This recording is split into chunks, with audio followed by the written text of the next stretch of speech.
A partir do artigo 42, a gente fala sobre competência. E aí a gente precisa ficar um pouco mais atento, porque são as regras para distribuições de petições. Só que antes da gente falar de competência, a gente vai falar um pouquinho sobre ação, tá? Então, semana que vem, a gente começa falando sobre ação para depois a gente ter essa noção e entrar para falar de competência.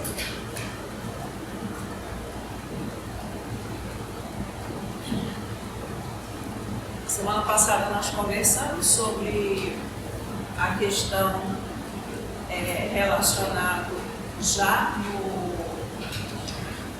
na segunda temática, né? E semana que vem, provavelmente, a gente já falou sobre jurisdição e o capítulo a partir do artigo 16, jurisdição e ação. Então, por isso que a gente fala um pouquinho de ação antes da gente ver o artigo 42, que é competência. Sinalizei uma questão importante ali para a gente, no que diz a desjudicialização. Se a gente fala de judicialização, a gente está falando do poder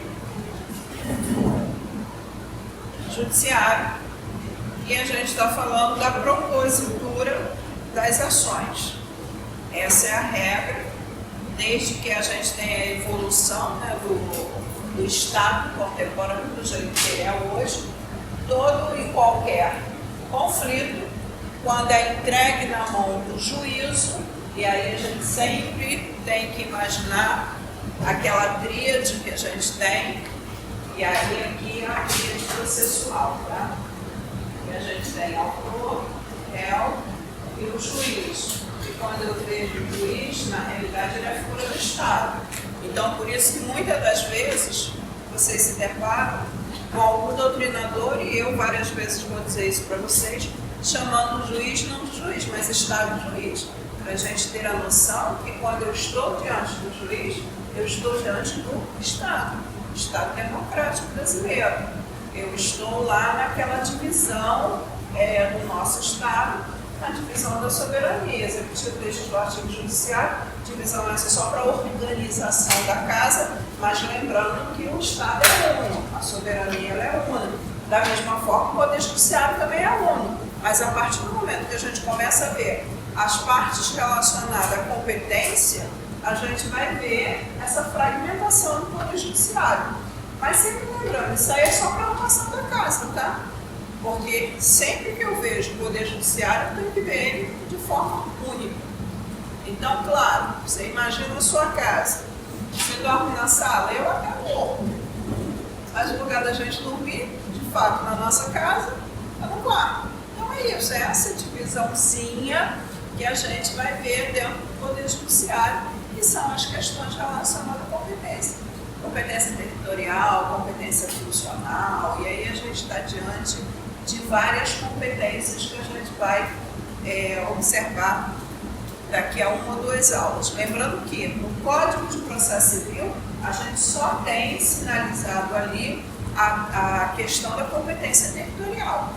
O restante das outras competências, a gente tem ela de forma isolada, por exemplo, na Constituição Federal, a doutrina aborda, a gente tem a noção, por exemplo, da competência em razão do valor da causa, que a gente sabe que no juizado, se a ação for acima de 40 salários mínimos, a gente não pode trabalhar no juizado, tem que fazer a opção pela justiça estadual. Ah, mas eu não posso, eu estou com uma causa de 41 salários mínimos, eu não posso entrar e depois dizer que eu desisto. Justiça Federal, sim, Justiça Estadual, não, JEC, não. Então, juizado federal, se a causa for de 61 salários mínimos, eu abro mão do um salário mínimo para poder se tramitar na Justiça Federal, Juizado Federal. Na Justiça Estadual, não. Se ela for de 41, eu tenho que voltar lá para a Justiça Estadual, para uma das varas civil, em sendo questões, claro, quando a gente está diante do juizado, sempre ou é questão consumerista ou é questão que a gente vai abordar na vara civil. Então, a gente tem essas competências que nada mais é do que a organização da casa, para não ficar muito difícil na hora da gente entender como é que funciona. Se a gente tem a judicialização entregue na mão do Poder Judiciário toda e qualquer resolução de conflitos, esse Poder Judiciário, ele se viu numa situação dele estar abarrotado de ações. E mais, para facilitar lá o acesso à justiça, do artigo 35, do artigo 5º, inciso 35 da Constituição Federal, que a gente sempre fala desse acesso à justiça quando está falando de processo, nada mais justo de que, se as partes tiverem condições de cumprir os requisitos mínimos, ela possa trabalhar aquele tipo de situação. Aí, gente, não pode ser de fato conflituosa. Lembra que semana passada a gente viu jurisdição voluntária e jurisdição contenciosa. Aí eu terei que estar diante da jurisdição voluntária. Até porque vários doutrinadores sinalizam, jurisdição voluntária não é nem jurisdição propriamente dita. O poder estatal está lá mais de uma forma administrativa, homologar lá a vontade das partes. Então, se pode fazer isso via judicial, por que não fazer via extrajudicial? Só que a gente só precisa tomar um cuidado. Isso aqui não, quando a gente fala de desjudicialização, não é métodos de solução de conflito.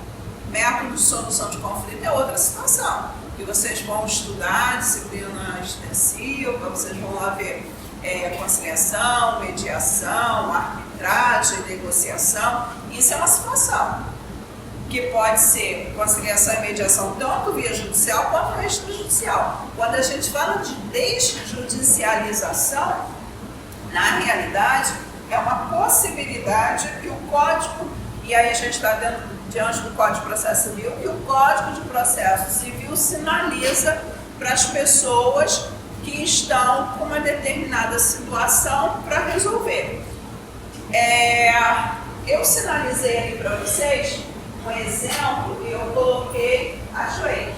Tá? Tem possibilidade da gente ter, por exemplo, execução extrajudicial. A gente tem uma lei tratando da execução extrajudicial, mas o restante é tudo Código de Processo Civil. Então, quando a gente fala de desjudicialização, eu sinalizei lá, a lei concede a tramitação via extrajudicial de alguns procedimentos. Então, tem que ser procedimentos que estão sinalizados na lei, que ele pode ser feito de forma extrajudicial. Então, não é qualquer procedimento. Eu tenho a lei elencando o que eu posso fazer de forma extrajudicial. E, de novo, essa forma extrajudicial eu não posso confundir com as câmaras de mediação. Câmara de Mediação do Estado aqui do Rio de Janeiro, ela resolve conflitos? Resolve. Extrajudicial, mas é a desjudicialização? Não.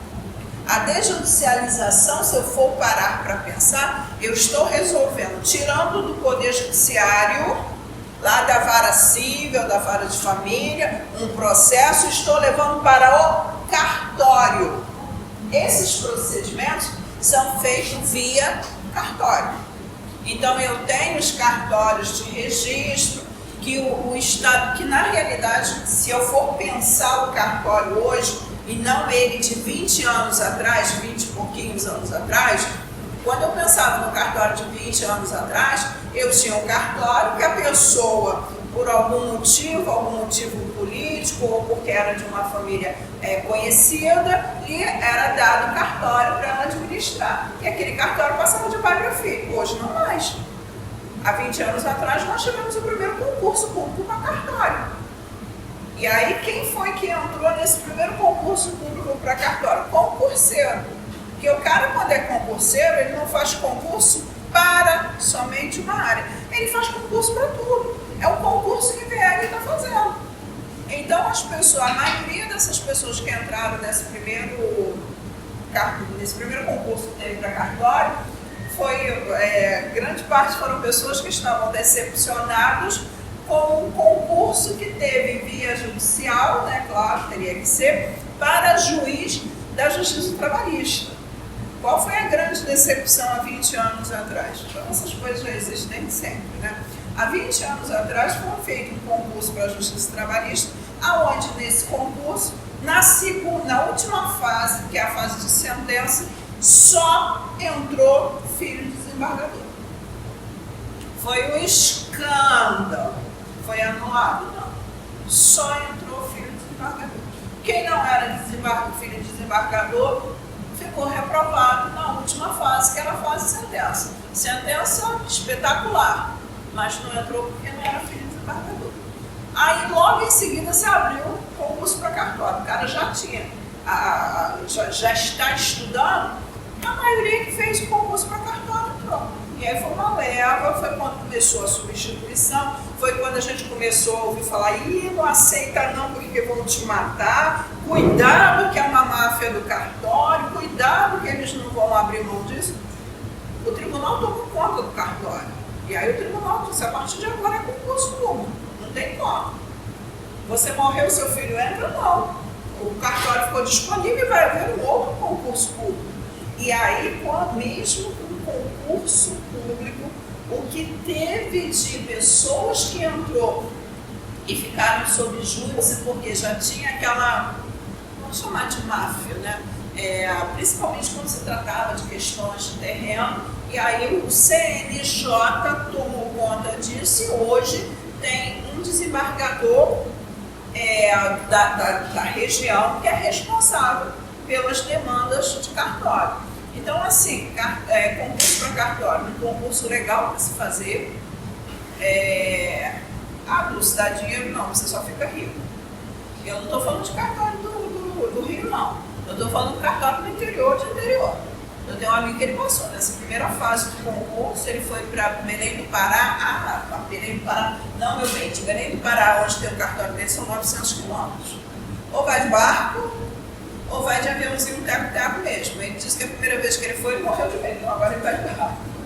E claro, você vai ter uma pessoa responsável, né, pessoa de confiança sua, que vai tomar na frente também desse cartório, para você ter mais uma facilidade de trabalho, essas questões. Então, hoje em dia, se tira alguns processos que tramitavam na justiça e leva esse processo para tramitar, para resolver ele em cartório. Um dos primeiros que a gente teve, que foi mais badalado aí, foi as ações de separação. A separação parece fênix, né? Ela sobe do ordenamento jurídico em 2010, com a emenda constitucional 66, e aí surgiu aquela confusão, né? 66.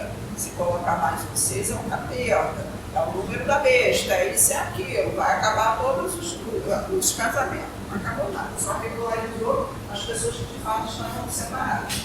E aí veio nossa separação de solução criminal Estado.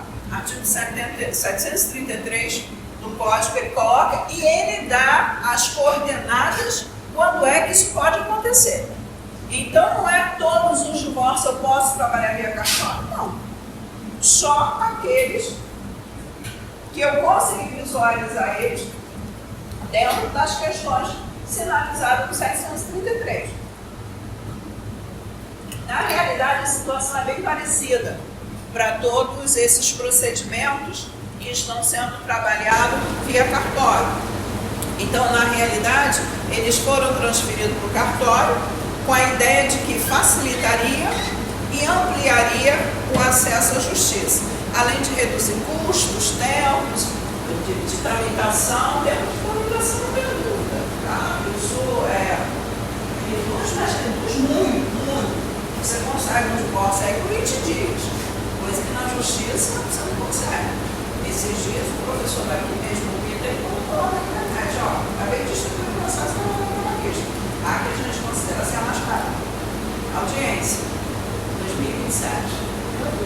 Distribuiu claro, foi no mês passado. Audiência, 2027. Não é assim que está o judiciário. Acontece o seguinte, primeira situação que a gente precisa entender. Eu vou fazer esse procedimento via cartório, legal. Eu tenho os requisitos para seguir, legal. Um dos requisitos é que esteja acompanhado de advogado. Não quer dizer que eu vou fazer no cartório que eu não preciso de advogado, eu preciso do advogado. O que pode acontecer, e que a maioria das vezes acontece, é que você chega lá para fazer o seu divórcio e ele pergunta, você tem advogado? Não.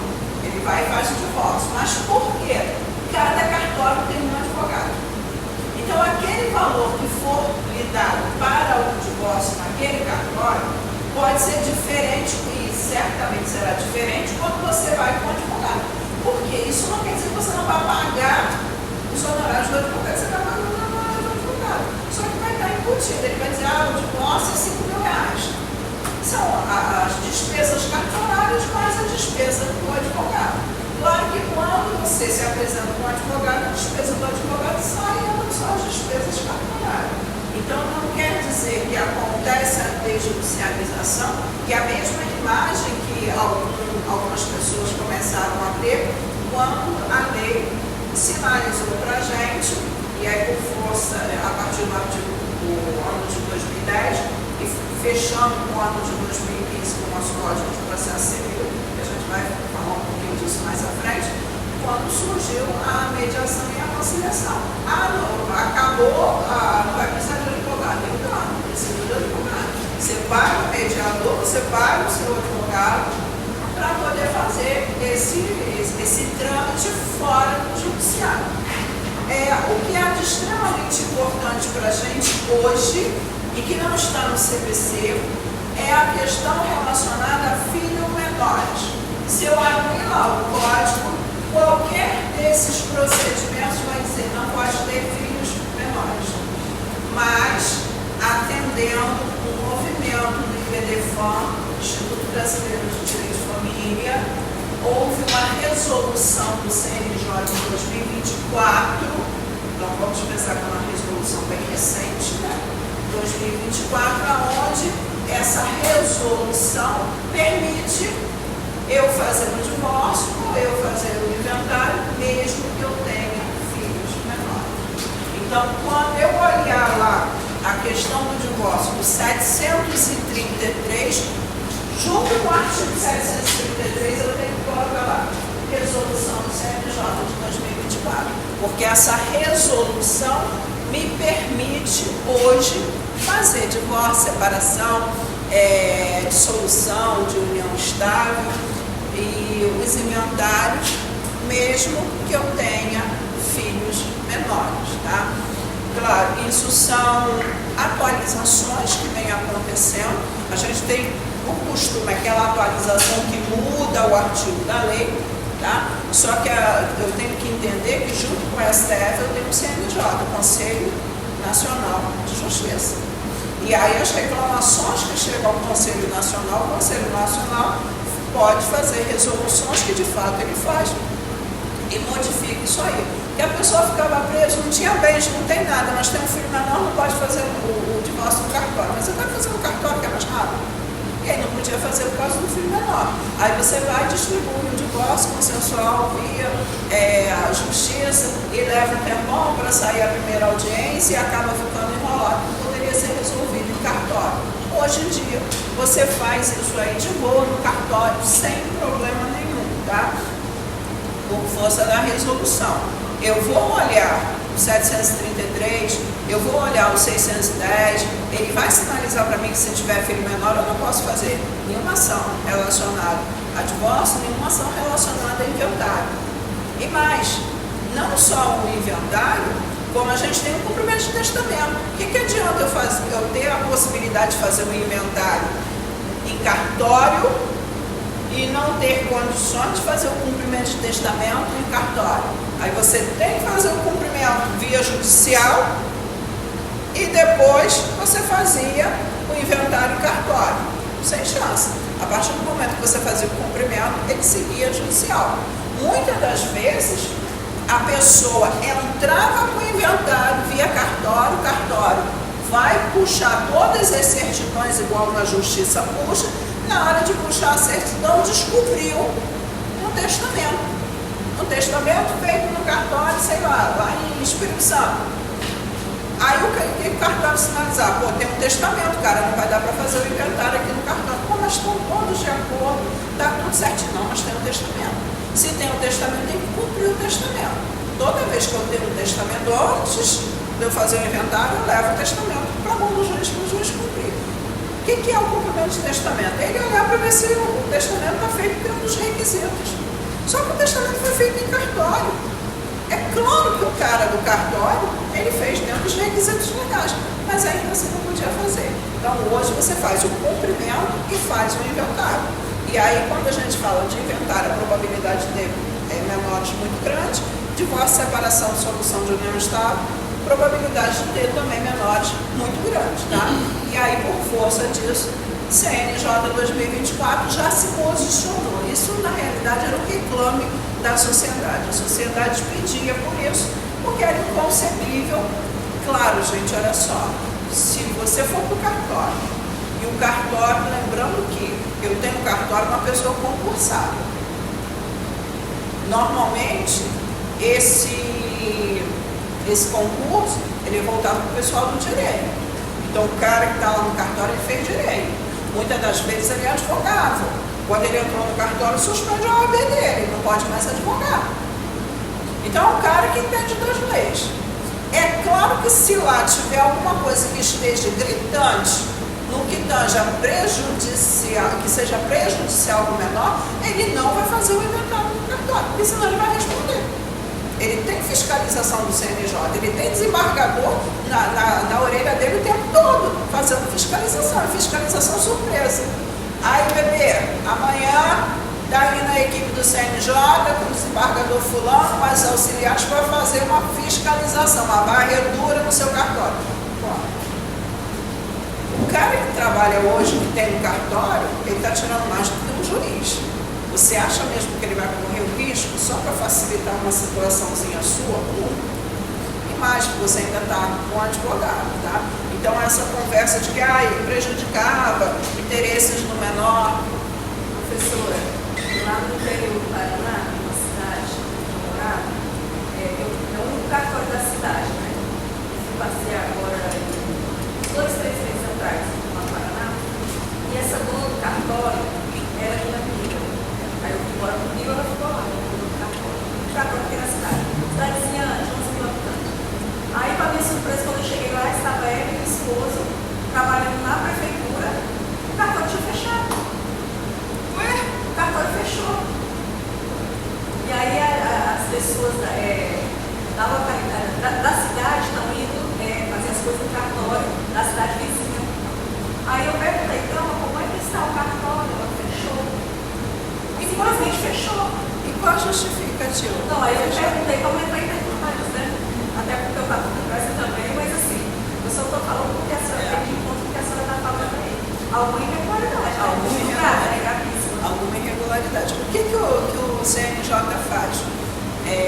Quando tem. E aí eu estou falando com base. Eles eram assim meio cheios, a expressão que a gente usa. Estou falando com base nesse amigo que eu tenho lá de Belém do Pará. Ele, um tempo desse, ele estava com 3 cartórios. Um dele, que ele é concursado, e os outros 2, por quê? Porque o CNJ pegou e falou assim, olha só, você vai acumular mais 2 cartórios. Eu falei, cara, eu não tenho condições. Só que aí você pensa num salário de 50 mil vezes 3. E vai por cartório. Ué. Cada cartório é um cartório. E por que ele está acumulando? Por causa de fraude.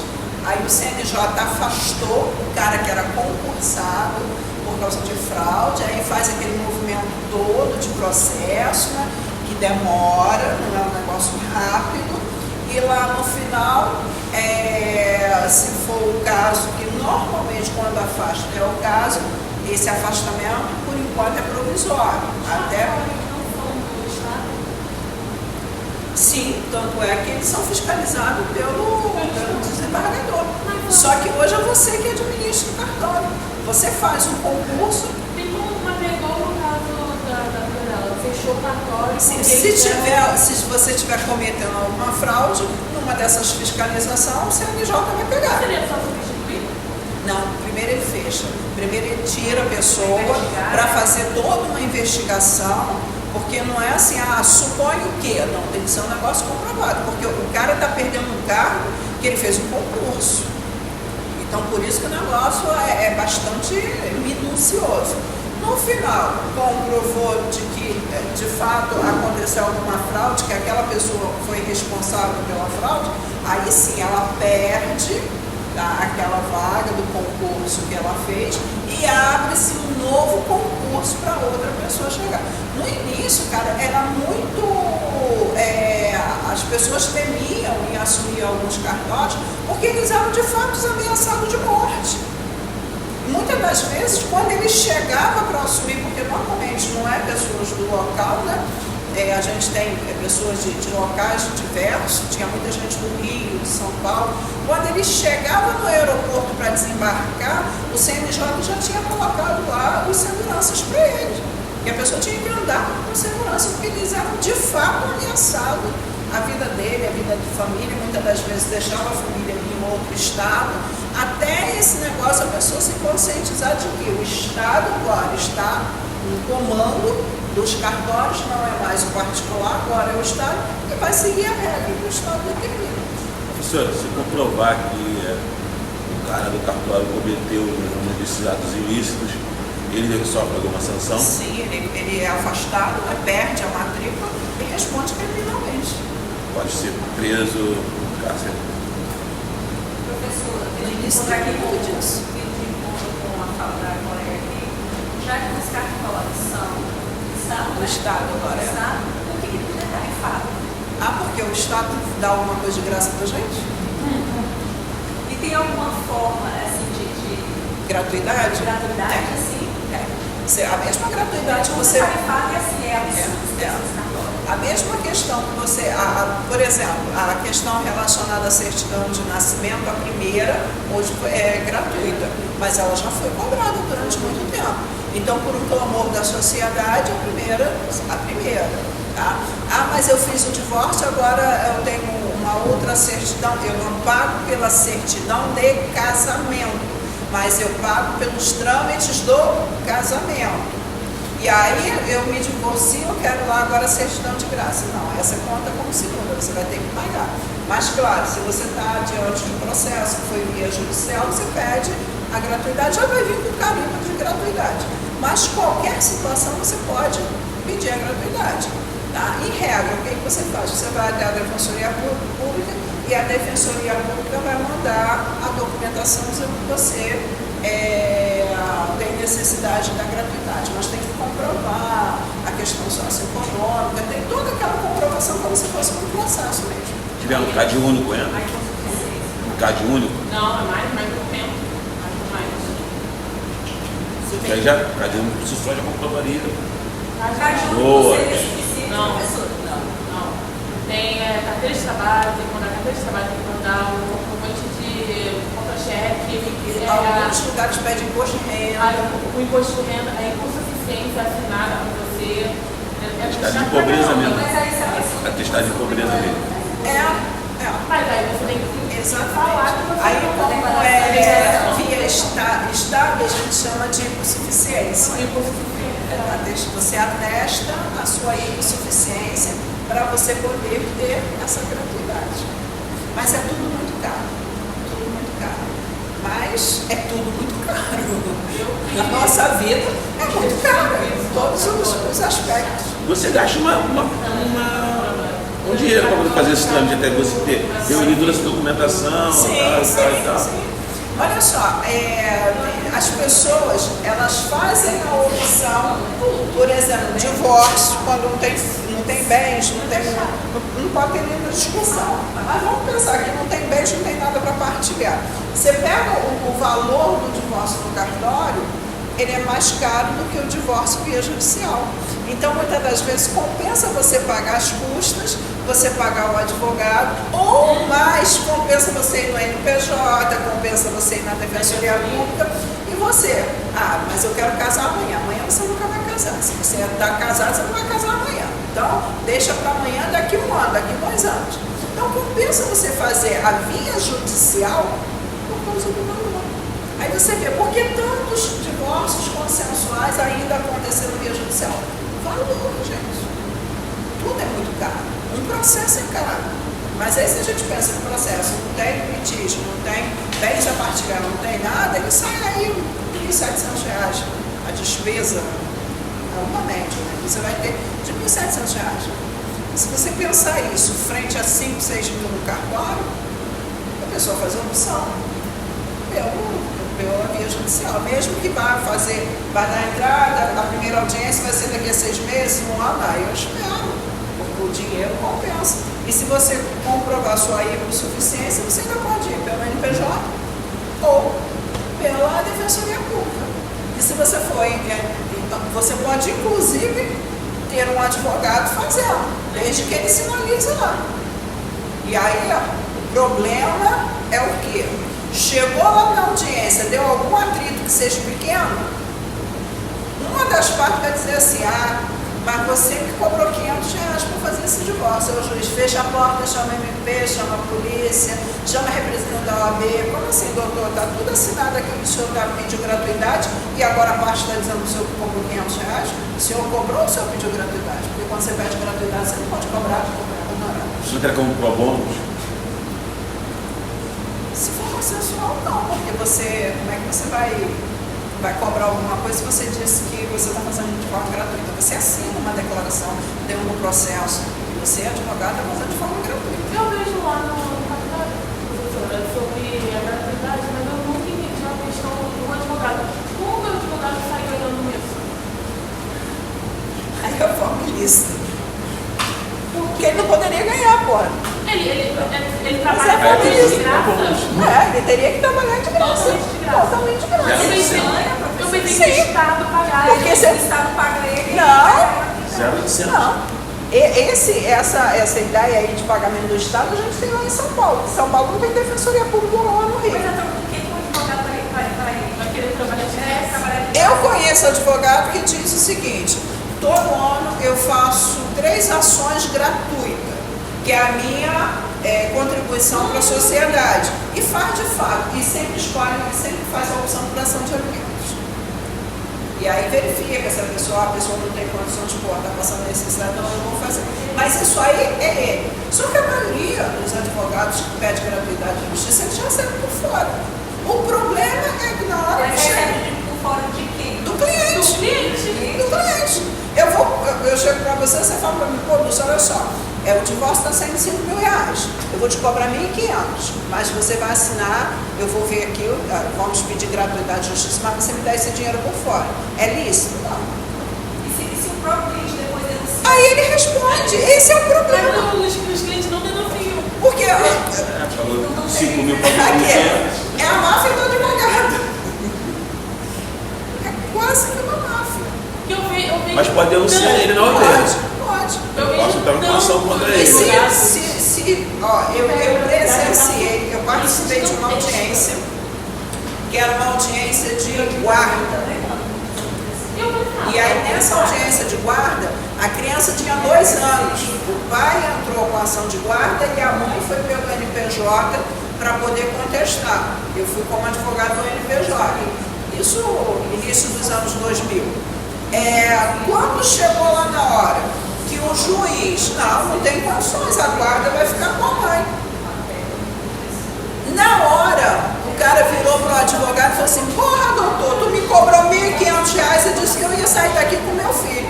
Mas foi não, chama o Ministério Público, fecha a porta, chama o representante da OAB, aí instrui a porra do procedimento. MP faz o quê? A denúncia, responde o processo criminal. A OAB você vai responder um processo junto à OAB, que pode até não dar em nada, mas isso fica bonito para o advogado. Mas acontece, é o que você vê, muita gratuidade. Ele está trabalhando totalmente de graça? Tem muito. Eu pensava mesmo, porque eu nunca fiz essa pergunta lá. Mas eu whatever, vou fazendo lá meu trabalho, fazendo o que eu tenho que fazer.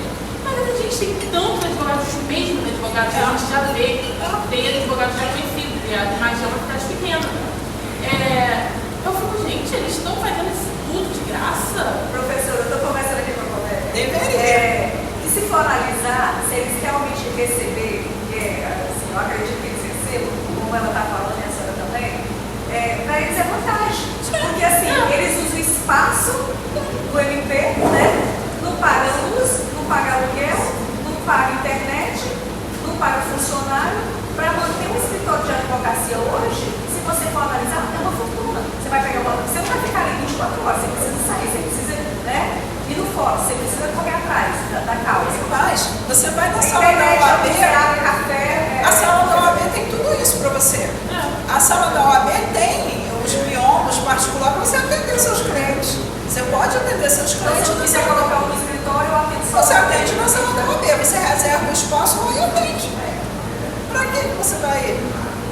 por que tanta gente, a gente vê, tem uma amiga mesmo recém-formada, ela já colocou o escritório de advocacia para ela pequenininho, mas ela gasta horrores, ela entende, pelo amor de Deus, eu tenho que pagar a pessoa para limpar, tem a internet, tem o aluguel, tem a luz.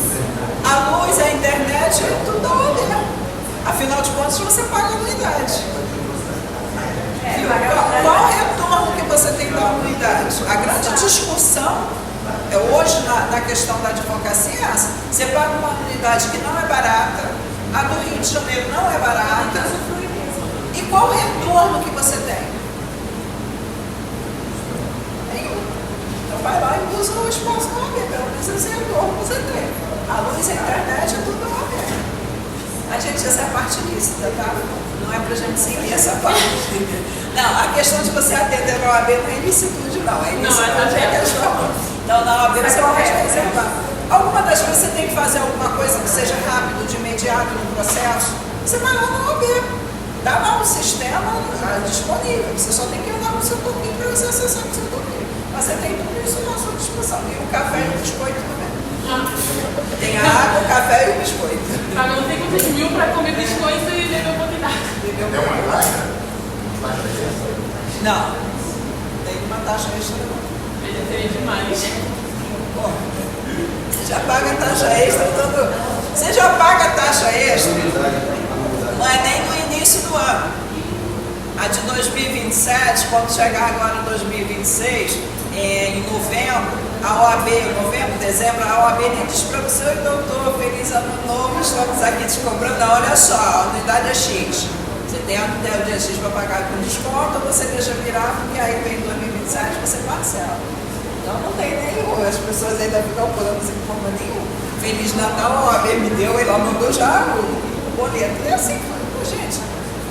Esse é o mundo que a gente vive no capitalista.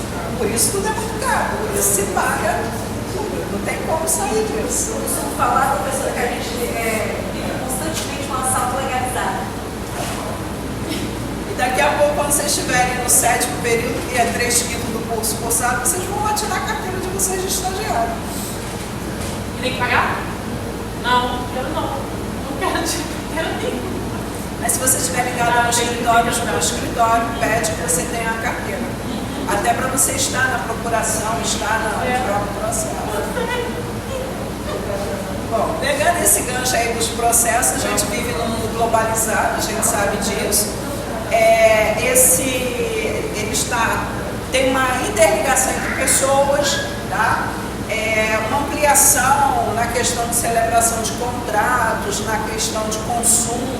Nós temos inúmeros negócios jurídicos entre cidadãos de diversos países e isso, claro, surge litígio. E aí, se eu tenho litígio entre países diferentes e há uma possibilidade, pensa que você sai daqui e vai fazer uma viagem à França, chega lá, você compra lá uns perfumes e manda entregar porque você não vai ficar 30 dias, manda vir para o Brasil. Vem para o Brasil, quando você chega aqui o frasco está vazio. Você vai ficar no prejuízo? Não. Como é que eu vou fazer isso aí? E a gente já viu na semana passada as questões da jurisdição, que seja proveniente só do Brasil ou que seja do Brasil e outros países. Beleza. Por isso a gente tem esses limites da jurisdição internacional e junto com os limites da jurisdição internacional a gente tem as questões relacionadas à cooperação. Então, quando a gente está falando de jurisdição transnacional, cooperação, tem vários nomes diferenciados, eu aqui sinalizei 3 para vocês. Jurisdição transnacional, cooperação internacional ou cooperação jurídica internacional. Tudo a mesma coisa. Ele está falando tudo de um assunto só. Só que cada doutrinador vai sinalizar de uma forma diferente. O código, ele coloca lá, da cooperação internacional. Mas você vai ter essas informações no transcorrer das situações que vocês estiverem trabalhando.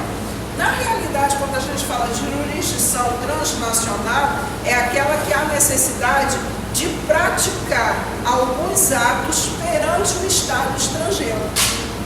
Então, eu tenho que praticar algum ato, seja de cooperação, e nessa cooperação seja os atos relacionados ao auxílio direto, ou seja, as cartas rogatórias. Vamos pensar que eu estou aqui no Brasil e preciso de um ato desse de cooperação com o Canadá. Eu preciso citar uma pessoa que está no Canadá. Ou eu preciso pedir uma informação a respeito de uma conta de uma pessoa que está no Canadá. Eu posso entrar no Canadá e pedir? O juiz pode virar daqui e virar para o juiz lá, olha só, me dá a informação? Não. Porque a gente tem a questão da soberania. A gente esbarra na questão da soberania. Mas, grande parte, a Operação Lava Jato, ela só teve sucesso no Brasil única e exclusivamente por causa do auxílio direto. Então, a polícia que pedia o auxílio, eles passavam as informações. Alguns lugares que não era paraíso fiscal, inclusive mandava, ó, no banco aqui, nesse CPF, tem isso aqui depositado. Então, isso aí passa a ser a cooperação internacional que a gente precisa estar diante de uma realidade, que é essa realidade que a gente tem hoje. Então, todas as vezes que eu pensar que eu preciso de saber, de ter notícias ou praticar algum ato que seja fora do Brasil, eu estou diante da cooperação internacional. Eu não tenho como, não dá para a gente fechar os olhos para isso. E aí a gente sempre pensa, tá, tudo bem, como que uma decisão pode produzir efeito em outro país? Ela pode produzir efeito? Pode, mas ela tem uma regrinha para seguir. Eu posso pensar, eu tenho uma testemunha que está nos Estados Unidos, eu posso ouvir essa testemunha? Pode, se eu seguir as questões relacionadas à cooperação internacional. Qual é o meio que eu vou usar para efetivar, por exemplo, uma diligência ou cumprir uma decisão interlocutória do juiz e em outro país? Eu vou usar a cooperação internacional. Tá? Então, esse instituto, na realidade, ele é de extrema importância, tanto para a questão administrativa, quanto para a questão judicial. E aí eu tenho mecanismos jurídicos, o auxílio direto é um mecanismo jurídico, eu tenho mecanismos jurídicos que vai ser associado para que se obtenha sucesso de alguma situação que esteja acontecendo nesse país, mas que eu preciso de informação do país ao lado. Muitas das vezes a pessoa pode saber, vai me processar. Pô, partiu Portugal, vai me pegar lá? Não pode chegar lá e entrar lá dentro e me pegar. Tem que seguir as regras da cooperação internacional. Então, a primeira questão que a gente tem, e aí eu sinalizei aqui para vocês, cooperação, atos perante estados estrangeiros. Seja informação, seja citação, seja cumprimento de sentença, seja cumprimento de decisão interlocutória. Então você vê que seja informações daquela pessoa. Então eu tenho tanto ato que esteja ligado a um processo, como atos que não estão ligados a um processo. Eu preciso intimar uma pessoa para depor numa apuração de uma situação. Eu vou fazer o quê? Um auxílio direto. Mas eu preciso de citar a pessoa para ela responder o processo. Cartas rogatórias. Tá? Então, o que acontece? A gente tem, na realidade, esses institutos que são de cooperação internacional.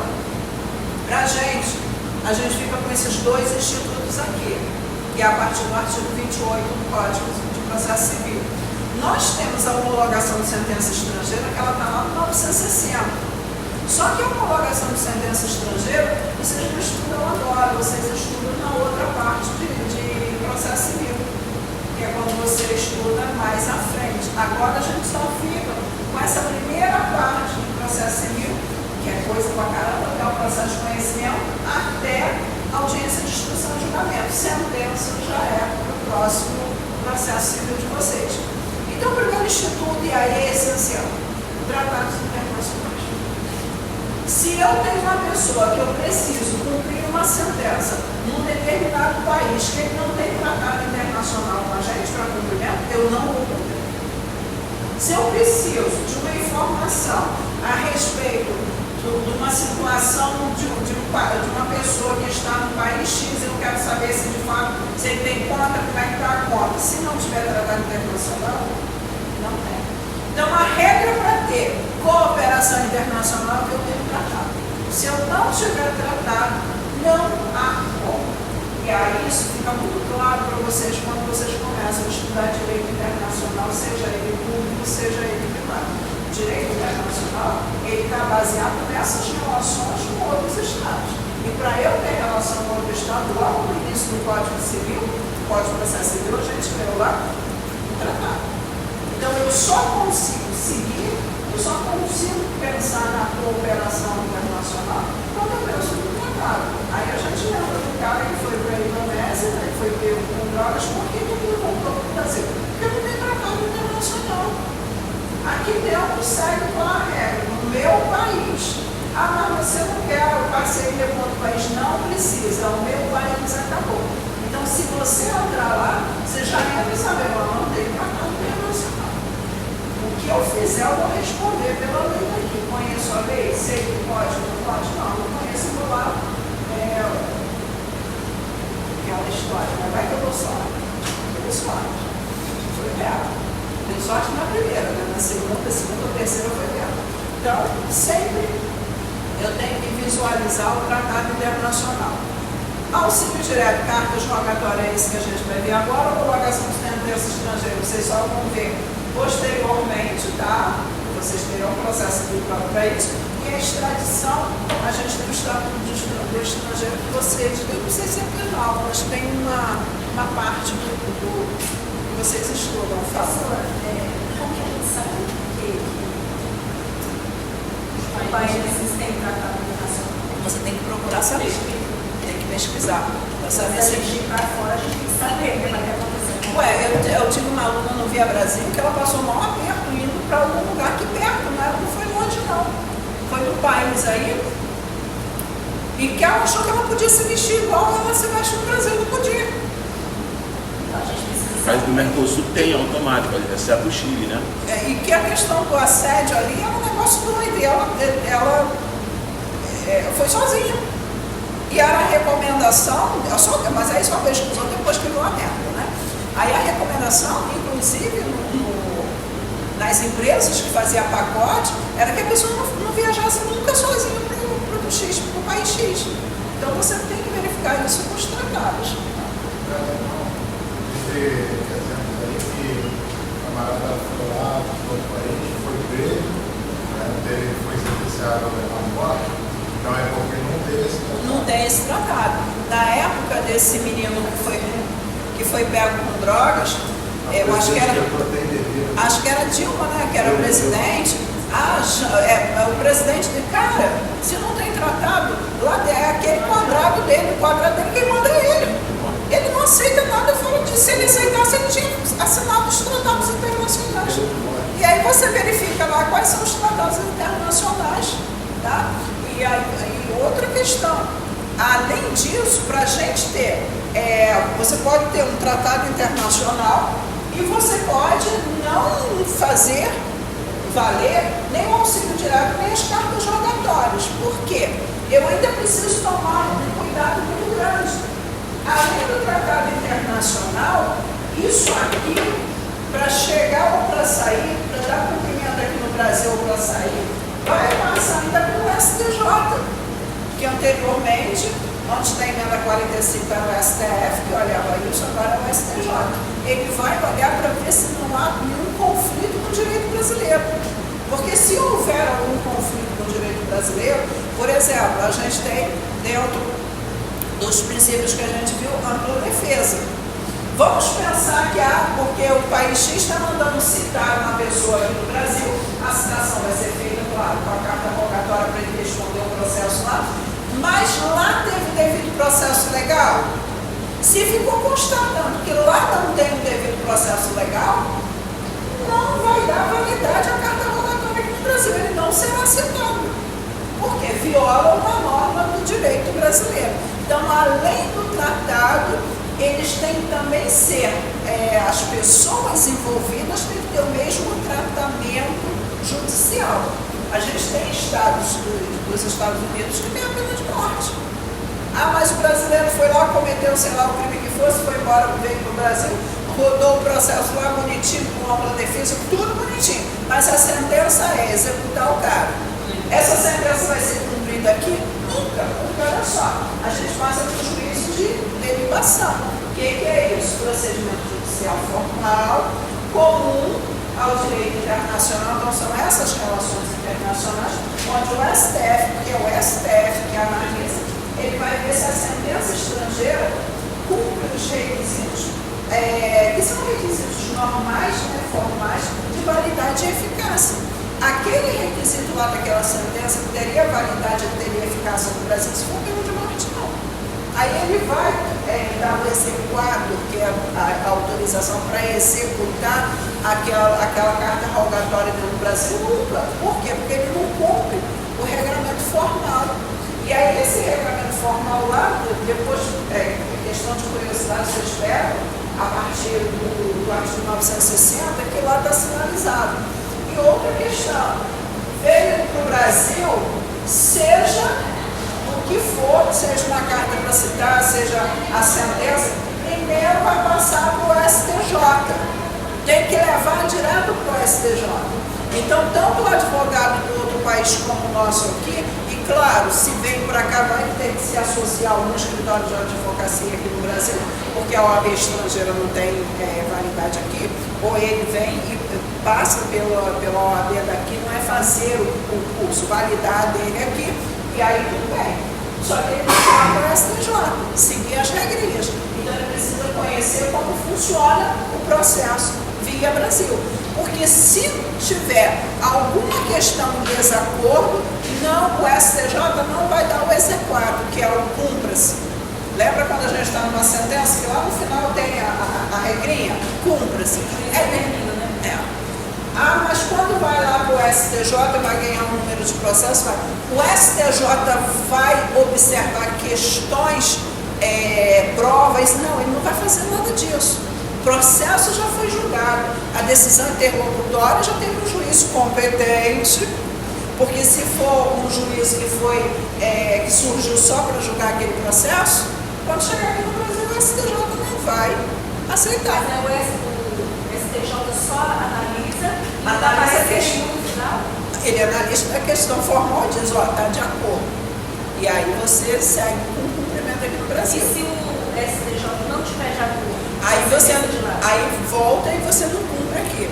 Se for uma sentença que a pessoa tinha que pagar, vai pagar? Não, porque não está de acordo com o Brasil. Era apenas uma questão relacionada a uma intimação para ele depor, mas sobre tortura, que lá pode, aqui não pode, então não vai levar para depor, nem vai aceitar o depoimento aqui. Por quê? Porque não bate, os procedimentos são diferenciados. Então, além do tratado, eu ainda preciso que o processo seja parecido. Claro que nunca será igual, mas garantias fundamentais que a gente tem na nossa Constituição tem que ser assegurado nos processos internacionais também. É o caso do Robinho, desculpa, é o caso do Robinho, né? O caso do Robinho é complicado, né? Tem a questão penal, totalmente. Foi aqui, nessa questão da cooperação jurídica. Na cooperação jurídica, a gente tem o que a gente chama de parte ativa e parte passiva. Muito simples. O Estado brasileiro está indo até um outro país para solicitar a cooperação, ele está como parte ativa. Ele está tomando a decisão de querer a cooperação. Se há um outro país que está requerendo a cooperação nossa, o Brasil vai estar como parte passiva. Tá? Quando ele pede a cooperação, ele é ativo. Quando ele cumpre aqui uma decisão de cooperação, ele é a parte passiva. O que a gente precisa atentar aqui? Quando a gente fala desse auxílio direto, aí a gente precisa de uma leitura do artigo, tá? Não vou ler o artigo todo, porque o artigo tem 5 incisos e 4 parágrafos. Mas só para a gente se situar, cooperação jurídica internacional será regida por tratado. É a primeira regra que traz aqui. Então, não existe possibilidade de cooperação internacional que não tenha tratado, tá? De que o Brasil faz parte, observará. Aí você tem os requisitos ainda que tem que ser observado. Primeiro, o respeito às garantias do devido processo legal do Estado requerente. Mas aí eu estou num Estado que ainda que se tenha, de fato, o tratado, mas lá eles não obedecem o requisito do processo legal. vai ser cumprido aqui? Não. O daqui vai ser cumprido lá? Não. Então, eu tenho os requisitos que estão elencados no artigo 26. Para que serve a cooperação internacional? O artigo 27 traz para a gente o objeto da cooperação internacional. Citação, intimação, notificação judicial e extrajudicial, colheita de provas e obtenção de informações, homologação e cumprimento de decisão, concessão de medida judicial de urgência, assistência jurídica internacional e qualquer outra medida judicial ou extrajudicial não proibida pela lei brasileira. Posso cumprir uma sentença de prisão perpétua? Não. Posso cumprir uma sentença aonde seja um contrato que a pessoa tem que cumprir esse contrato não com seus bens, mas com a sua própria figura. Então são esses requisitos que a gente observa aí no que tange ao auxílio direto. Lembrando, na cooperação, no auxílio direto, porque eu já olhei aqui o artigo 28 e falei o auxílio direto, na questão da cooperação. O auxílio direto, é importante a gente saber que o auxílio direto é uma medida que ela não decorre diretamente de decisão de autoridade jurisdicional. Então, quando eu estou diante de um processo e que é para resolver alguma questão do processo, como citação, intimação para o processo, oitiva de testemunha no processo, homologação de sentença no processo, cumprimento de decisão interlocutória num processo, eu faço isso em carta. O que não for via judicial dessa forma, mas, por exemplo, é uma questão de alimentos, essa questão de alimentos, a criança está aqui, o pai está fora. E aí eu preciso saber, na execução, se ele tem bens, se ele tem bens só se for móveis, tá? Se ele tem dinheiro para pagar esses alimentos. Porque se ele não tiver, eu vou penhorar um bem que ele tem no Brasil. O que eu faço? Eu peço auxílio direto, a autoridade aqui no Brasil vai pedir a autoridade de lá, não é eu, advogado, pedindo ao banco lá não, tá? Eu tenho o Ministério da Justiça, que é a autoridade central aqui no Brasil, aonde eu vou até o Ministério da Justiça, faço o pedido, que eu preciso saber na conta X, que ele tem no país X, no banco X, se tem dinheiro para eu penhorar o dinheiro lá, porque eu sei que eu posso penhorar, mas não sei se tem o dinheiro. Então eu vou até o Ministério da Justiça e faço esse requerimento desse auxílio. Então não é uma coisa direta no processo. É da mesma forma que a gente faz aqui. A gente pode ir até o juiz e pedir para ele, certifica aí o Banco Santander para saber se o cidadão tem conta e qual valor tem lá na conta. O juiz vai fazer isso, só não vai entregar na sua mão, não. Vai ser direto no processo. Ele vai via processo e a resposta é via processo. Então quem é que vai ter acesso? Quem tem acesso ao processo. Então isso aí é um auxílio direto. Mas qualquer situação que eu precise resolver e que essas situações decorra de processo, aí é carta rogatória, tá? Então eu só preciso tomar cuidado com essa questão aí. Se eu estou diante de auxílio direto, eu estou diante de pedido que eu vou encaminhar a autoridade central aqui no Brasil, a autoridade central, Ministério da Justiça, tá? A lei sinaliza para mim. Como é que eu vou saber no outro país? Ué, eu vou ter que procurar me informar. O Ministério da Justiça aqui já vai te informar para quem que vai ser encaminhado lá. Porque você tem escritórios que só atuam na área internacional. E se eu não atuo na área internacional, eu vou me associar a um escritório que atua na área internacional. Ah, você conhece alguém? Eu estou num processo que eu preciso resolver isso assim, assim. Ou então, a embaixada. Você vai na embaixada. Ah, eu tenho que resolver um problema no Canadá, não sei como é que funciona, vai na embaixada aqui no Rio. Ele vai te dar toda a orientação para você fazer. Ah, eu preciso fazer um divórcio, eu posso fazer isso. Mais correto, né? Vai na embaixada, a embaixada te dá essa informação. Então, O advogado ele não advoga só sentado lá no escritório. É por isso que a gente sempre tem aquela situação de falar, o advogado é a pessoa que defende a justiça, só que defende de pé. Defende de pé por quê? Porque ele vai caminhar literalmente. Se eu preciso de uma informação de um determinado país, eu não vou daqui do meu escritório saber, eu vou ter que levantar daqui, vou ter que ir lá na embaixada, vou ter que me identificar, sou advogada, daqui minha carteira. É igual quando para no trânsito, e a gente já teve uma situação de uma professora que foi parada, porque eu sou advogada, cadê sua carteira? Eu sou advogada, eu estou falando. Não, claro que não. Quando você entra para você fazer uma audiência, o juiz vai dizer, doutor, sua carteira. O que você comprova que você é advogada? A carteira vermelha. Se você não tiver a carteira, você não é advogado. Se você não apresentar, você não será tratado como advogado. Se é para ser tratado como, você tem que chegar com essa carteira. Audiência presencial, a gente chegava assim, ó. Minha pastinha, né, com as informações do cliente, e eu abri aqui. Não é dentro da bolsa, não, é aqui em cima. Quando eu chegava, bom dia, boa tarde, já mostrei, você já mostra a sua carteira. Isso não é nenhum tipo de afrontamento, não. Isso é identificação. Você está se identificando como advogado. Só que a pessoa quer discutir no trânsito, porque o policial está errado, porque está pedindo identificação. Porra, se você é advogado e você não sabe que você tem que se identificar, muda de profissão. Está no lugar errado. Então a gente precisa muitas das vezes sair do conforto do escritório para poder fazer essa busca.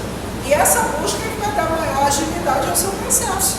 Se eu ficar esperando, vou ver se eu acho, vou ver se... Não, cara, levanta, vai lá na embaixada, procura saber como é que funciona. Quais são os documentos que precisa, qual é o requisito.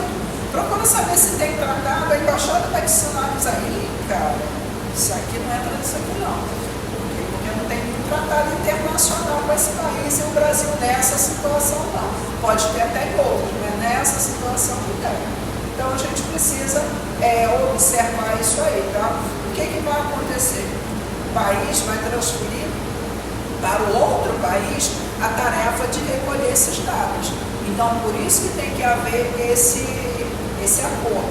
Tem uma resolução, número 9 do STF, depois vocês dão uma olhadinha nessa resolução, e essa resolução também é importante para a gente, tá?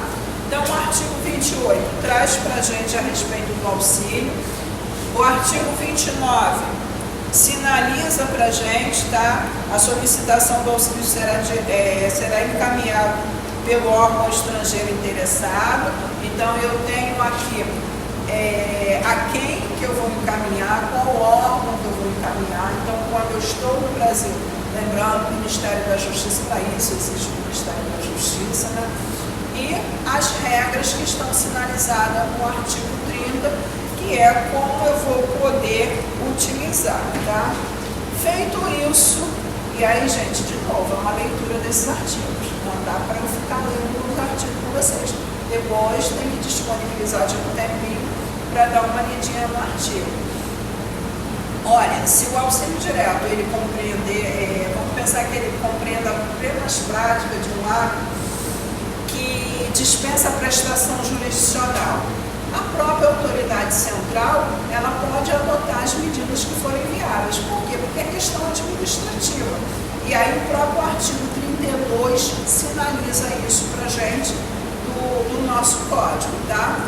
Agora, se precisar da cooperação judicial, aí sim, a Central Brasileira vai fazer o encaminhamento da documentação para o Advogado-Geral da União. Olha o AGU aí, Advogado-Geral da União, que vai tratar dessas questões.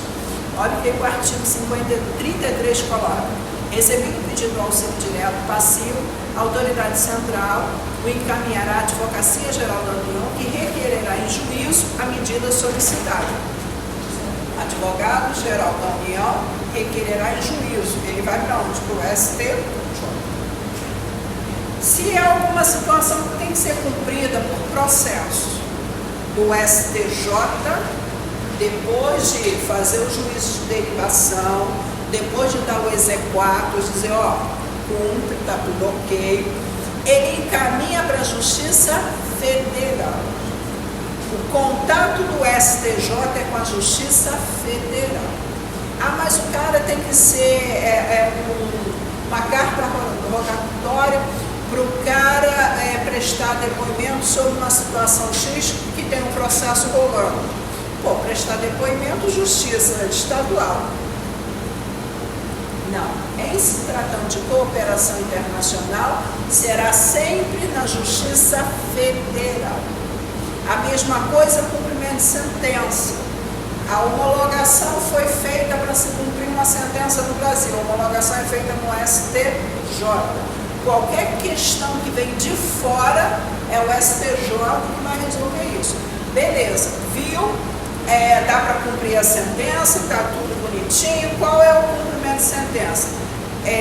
Tirar do patrimônio dele o valor de R$100 mil. Ele tem no banco? Tem. Só mandar penhorar o dinheiro que está no banco. Aí ele mora onde? Mora em Caxias. Vem aqui para a Justiça Estadual de Caxias? Não. Vem para a Justiça Federal. Então, o contato do STJ será sempre com a Justiça Federal, nunca com a Justiça Estadual.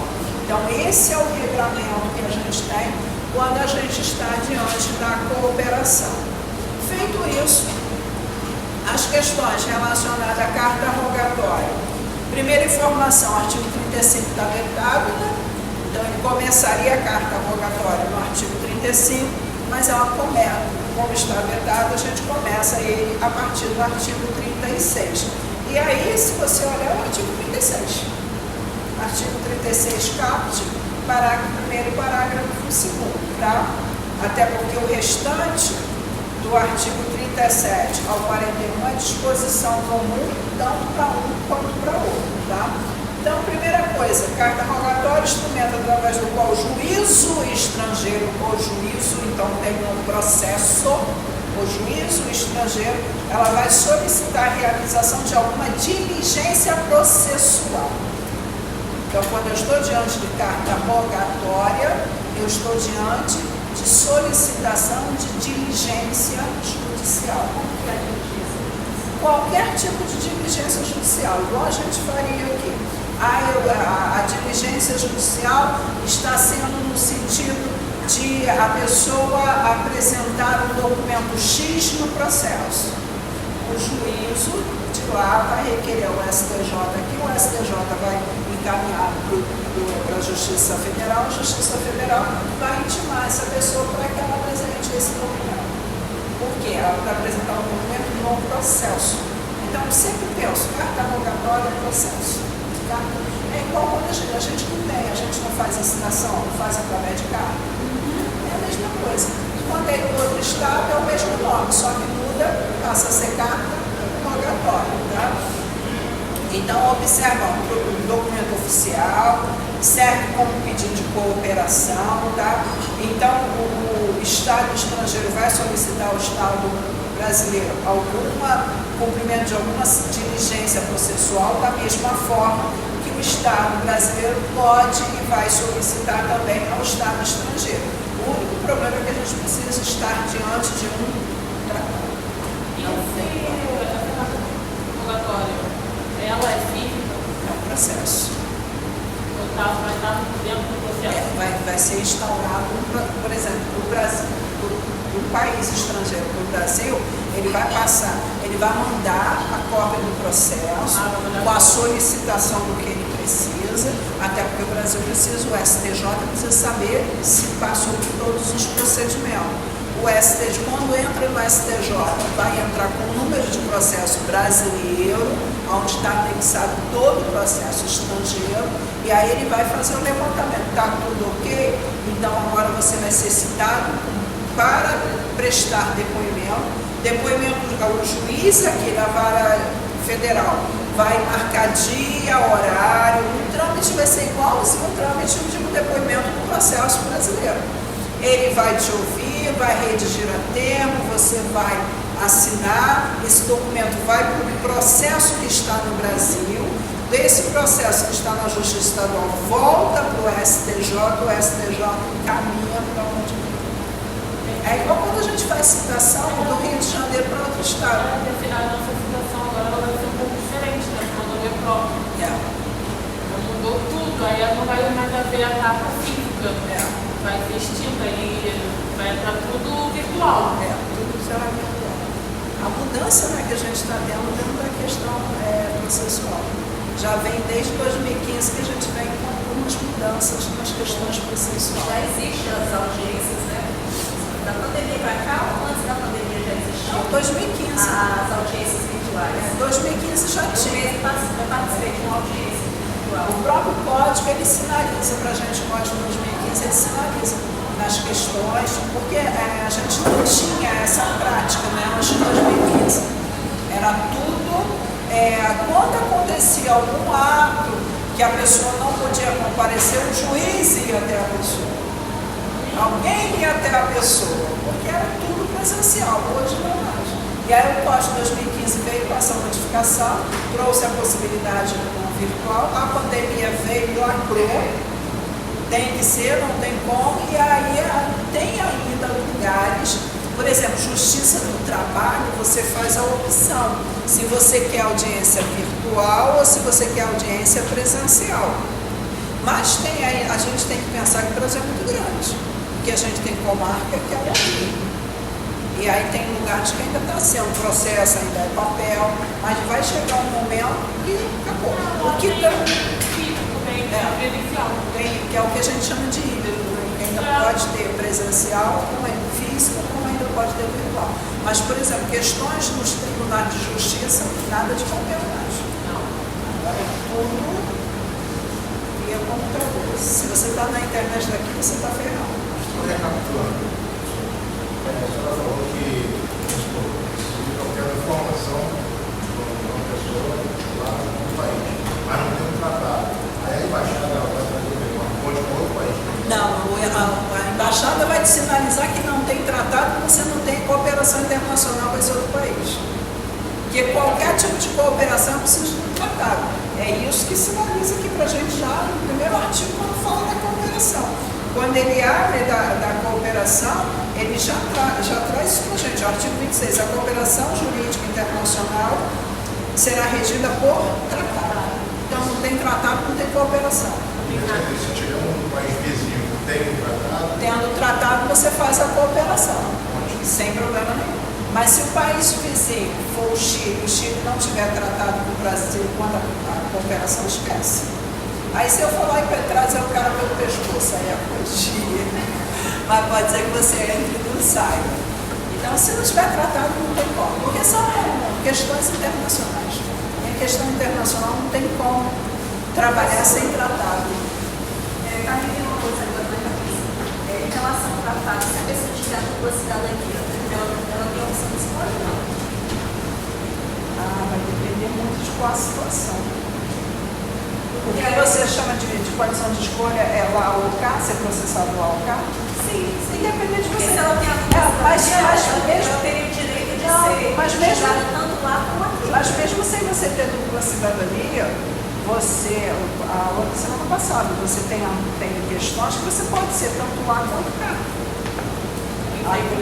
Porque você só tem que tomar, porque sair primeiro aqui vai. Se ele está no processo lá, está no processo lá, não existe. Sai primeiro, o que está sai primeiro. O que sair primeiro? Se a justiça de lá for mais rápido do que a daqui, a de lá vai sair primeiro. Aí você faz a homologação. Se a daqui sair primeiro, por que a gente espera que a justiça lá fora tem conhecimento de ser assim? Se é tão morosa quanto no Brasil? Tem muitas questões que são resolvidas por arbitragem. Então o tratado te facilita na arbitragem, resolve mais rápido. O que a gente precisa ter um cuidado é o seguinte, a questão que eu preciso olhar é se o Brasil pode julgar e o outro país também. Porque ele pode ter cidadania, dupla cidadania, mas se tiver que ser resolvida só no Brasil, o outro país vai ser indiferente. Que é a questão de imóveis. Quando ele está diante de imóveis, não importa para mim se o cara tem dupla cidadania, não. Se você entrar em polêmica, o caso da Zambelli entra nisso, da Carla Zambelli, que foi presa, ela cometeu aqui, foi presa lá. Só que a situação dela não entra dentro de questões únicas e exclusivamente do Brasil. Tá? Até porque, quando são questões únicas e exclusivamente do Brasil, é questão de imóvel. No caso dela na questão de imóvel. Ela já saiu do Brasil, já pensando, eu tenho dupla cidadania. Só que o Brasil também tem tratado. Então você vai seguir o processo. O processo do Brasil disse que tinha que fazer o quê? Segura ela. O que foi feito lá? Segura ela. E agora vamos ver no decorrer do processo o que seja. Aí a dupla cidadania prevalece. O que é mais vantajoso? Lá o cara. Lá o cara. O que for mais vantajoso é o lugar que ela vai cumprir. Então já está cumprindo. Professora, no caso aí que a colega está falando, por exemplo, se houver um acidente lá fora, na Argentina, por exemplo, existe aquela submissão às pessoas escolherem ser julgadas lá ou aqui? Se houve um acidente lá na Argentina, provavelmente o processo vai começar na Argentina, porque o acidente aconteceu na Argentina. Mas aí ele vem para cá. Ele vem para cá. Se as partes optaram não querem ser julgadas no Brasil? Não tem como optar. Não tem como optar. São ações que podem também ser julgadas, mas você me falou de acidente. Acidente, ele pode ser um acidente só com bens, aí não tem problema, mas ele pode ser um acidente e tem a vítima. Aí como é que é resolvida a questão da vítima lá? É esse cuidado que a gente precisa ter. Porque quando são questões patrimoniais, está tranquilo. Eles podem escolher. Eles podem acionar a justiça aqui para a justiça também fazer um processo. Não é que ele vai fazer a opção por um processo. Não tem litispendência. A gente viu na aula passada que não tem litispendência. Então pode correr os dois processos. O de lá como o daqui. Se ele cometeu um acidente, vamos pensar que é só questão patrimonial, claro que a justiça de lá, por causa das questões de cooperação de tratado, vai logo sinalizar aqui para o Brasil. Que foi o que aconteceu com os argentinos quando vieram para cá na Copa e furaram tudo quanto é sinal. Eles responderam o processo aqui, porque iniciou aqui, mas o país de origem dele tem que ser comunicado. Ó, o seu cidadão aí está sendo processado ali. Então pode ser que aconteça os dois processos. Aí o que sair primeiro é o que será dado cumprimento. Mas aí será dado cumprimento por quê? Porque eu tenho um tratado e porque, de acordo com o juízo de derivação, os requisitos são os mesmos. Se os requisitos forem diferentes, vamos pensar que ele cometeu um acidente, se envolveu um acidente lá, e os requisitos na questão do acidente lá é diferente. Ó, tudo bem, você destruiu o patrimônio da pessoa, só que aqui no nosso país, você destruiu o patrimônio da pessoa, você tem que trabalhar aqui para a pessoa até pagar. O Brasil vai cumprir isso? Não. Ele vai cumprir essa penalidade? Não. Ele vai cumprir no Brasil e não vai cumprir esse tipo de penalização, porque não condiz com os requisitos da justiça brasileira. Então tem que conversar tudo. Por exemplo, só para o Brasil, apenas o Brasil. Quais são os processos que têm litispendências? Litispendência é processo dentro do território brasileiro, que seja de pessoas brasileiras e que seja, a gente vai falar sobre litispendência, e que seja a situação aqui do Brasil. O que não tem litispendência é o quê? Juntar o processo. Eu não posso juntar um processo do Brasil com um processo do Canadá. É fisicamente impossível juntar esses dois processos. No Brasil, não. Então, vamos pensar que eu estou trabalhando uma mesma questão, tá? Mesmas partes, mesmos fatos e mesmos pedidos. Só que tem um processo aqui em Caxias e tem outro em Petrópolis. O sistema vai cruzar os dados e vai sinalizar. Opa, mesmas partes, mesmo pedido, mesma causa de pedir, há uma litispendência. O que vai fazer? Vai juntar os processos. Mas aí tem uma regra para juntar os processos. Como é que junta? Primeiro que foi distribuído. Então, se foi primeiro distribuído daqui de Caxias, o de Petrópolis vai ser juntado aqui, o de Caxias e permanece o de Caxias. É para não ter duas decisões no processo que seja idêntico, decisões diferenciadas. Dualidade, né? Porque aí vai haver o quê? Um conflito jurídico se eu tenho decisões diferenciadas. É por isso que não tem essa litispendência internacional. Primeiro que é fisicamente impossível, e eu não tenho como dizer que a decisão de lá vai ser igual à decisão daqui. São justiças diferentes. Aqueles requisitos formais que são iguais, o restante é diferente. Foi